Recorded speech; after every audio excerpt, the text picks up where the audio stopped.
Yo, welcome back to D.atDawgTCG. Got another game of locals here for you today. We're starting off with the dice roll. Looks like I think we lost that dice roll. We're gonna take a look at what we do with our first hand. We got a pudding, cat, big mom, mamaraga, and a 2K. Definitely mulligan that. We definitely want to see our curve.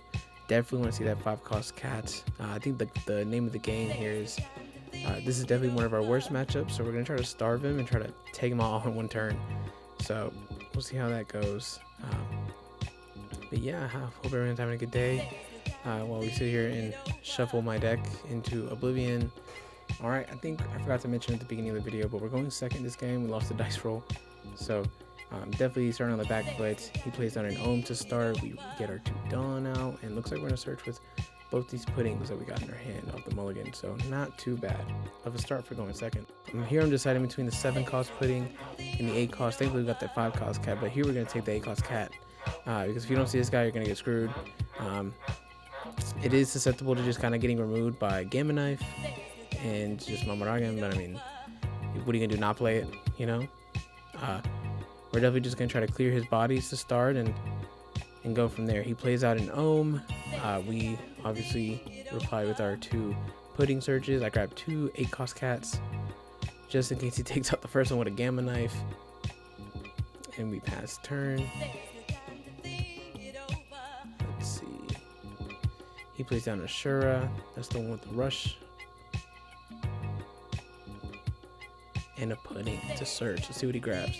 Looks like he grabs El Toro, looks like just to pop bodies with Gamma Knife.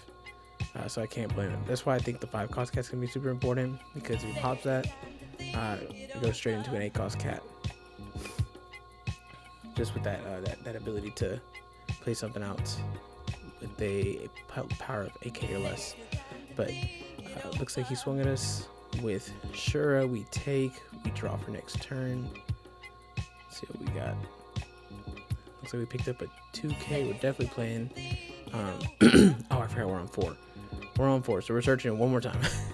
But luckily, we got what we were looking for. We found our Charlotte pudding, and we're hoping to ramp next turn. So for this matchup specifically, I have the 4-cost cracker in the deck. I'm definitely going up to probably 3 or 4 after this game. We just clear out his Shura and pass turn after that search, with plans to play the 5-cost next turn, but definitely just need to be clearing his bodies here until we can get to the moms, and we can start clearing bodies with our little guys. He plays down the 6-cost big blocker Enel. That makes you trash the card to become a blocker. He swings 5 at life. I believe we just give a 1K, right?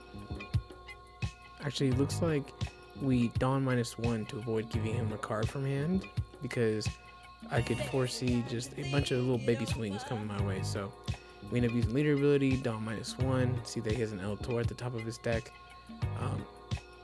And then he swings, I think that was 7 with the, 6 with the pudding. He passes for turn. We draw into a Daifuku. Go up to dawn. Oh no, we drew it to a Brulee. Then we play our 5-cost cat out.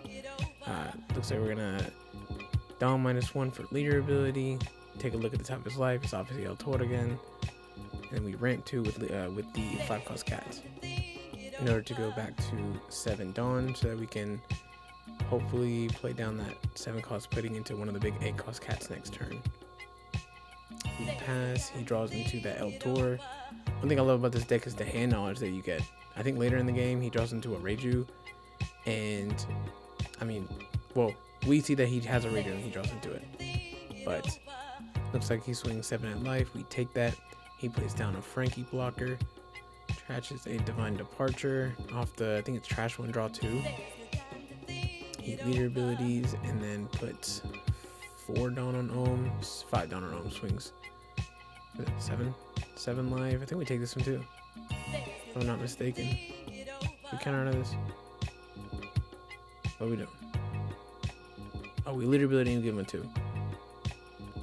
And then he swings his big blocker now. We take that. We draw. I think we pick up that cracker, but at this point in the game, we're not playing him.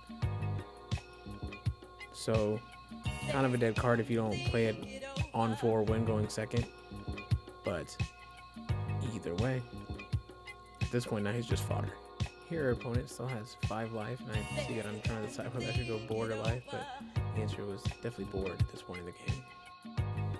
I think we swing 5 at the ohm just to test the water to see what he does.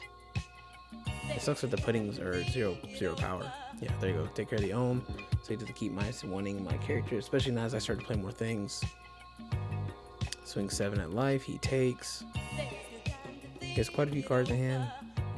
We play out our 7-cost pudding. He has 6 Dawn, thankfully, because he didn't, I guess, just randomly Dawn minus for something.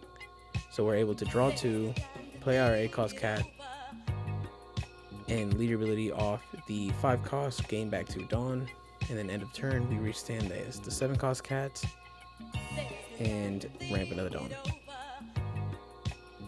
And we pass. I think he's just taking a look at my 5-cost cat. I think one really cool thing about this leader is just the hand knowledge, you know? Now I know that he probably only has one 5-cost Reiju. He Gamma Knifes the cat. He rested with Mulligan. Oh no, does he El Toro? El Toro? I think he hits with El Toro. He swings 6. I believe I give him a 2. Definitely hitting that Enel if he turns it sideways with a big mom next turn so we can heal and everything. I think he swings 7 with Frankie. I take. And then he swings 10. And I'm taking that motherfucker too. At this point, it's feeling dire. It's feeling dire. I asked him how many events he has to see if the Reiju is a 5 or not. Because if he hadn't turned that Enel sideways, I was definitely getting ready to hit it with the big mom and a Mama again and get rid of it. Yep, we 10, down -4. And we trash a card. Trash another mom. Heal 1. And now he's got, and we're gonna get rid of that Enel. 0 at the Enel.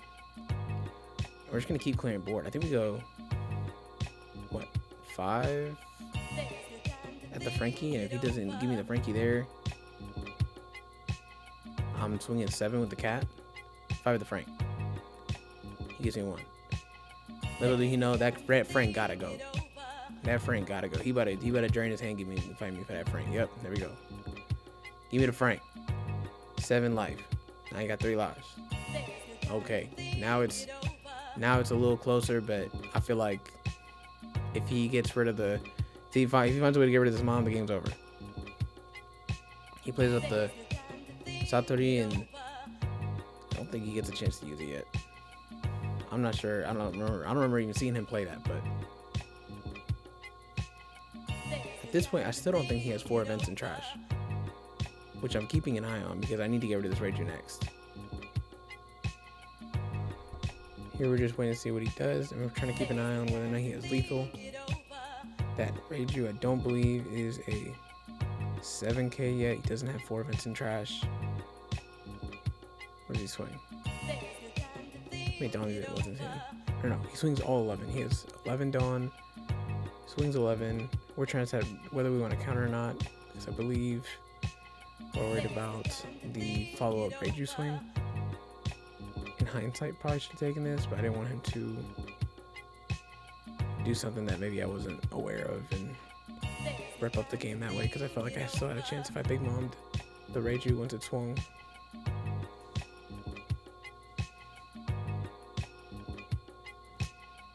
Looks like we have just enough, I think.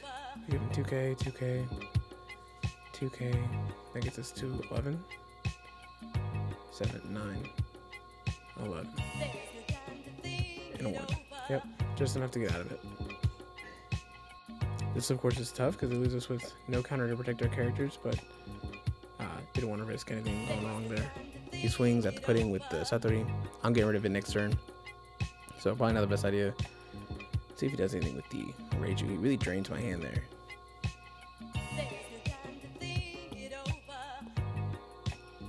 He takes it down to 3 cards in hand. He passes turn. He still has less than 4 events in trash. You can already see what I'm thinking. I'm dropping down the big mama and the big mama. Aha! You see what I'm saying? We're dropping down. We dropping down a double mama. Yep. Bang. 10 cost mom. Dom -4. Trash. Divine Departure. Heal a life. Give it to Reiju. Mama. Dom -2 again. And then ran back 2 with the 7 cost cat. Now we have 0 at the Reiju. He lets it go. And at this point, we're just trying to control board. 5 at Satori. So now he doesn't have lethal next turn, no matter what he does. We're a bit more free to start swinging at life. He gives us a Mama. He swings 7. I think gives us 2-1 here, which is, yeah, super helpful that he does this. This makes the game. This lets me know we're low key in range. You know, one more big body and or just one more, like, live one more turn, we're good. 12 life. He takes. He plays out 6 cost Enel. He searches. Obviously, he doesn't show us what he finds. Looks like he tries to senior pink. And then he stuns. Yeah, he uses 2 events to stun the cat. At this point, I don't know how we haven't lost a life with blocker cat off the field, but I think he's trying to decide what he's going to do next. He gets rid of pudding.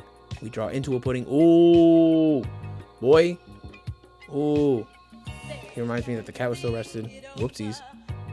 We're about to play him, I think. We're definitely about to play him. Just to set up lethal for next turn, because he doesn't have lethal this turn coming up unless he finds a Shura. But either way, I get to draw. He didn't Dom minus at all, so he still has 6 Dawn on his field. So if I play down this pudding, I still get to draw 2 off of it. So it gets a break out of my hand. Part of me wants to say we draw into a pudding after the 6K swing and we play down the pudding. Let me see. Bang. Bang. Boom. Drew into a brick. Drew into brick city is what it is, but now we've got 2 cats. One if he tries to kill the 5 cost, and another one just to play off this right here.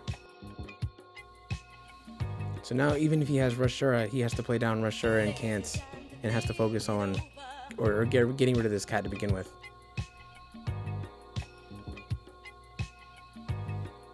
End of turn, we restand both the moms just to make it a bit harder, requiring him to use more of his toolbox to get rid of him.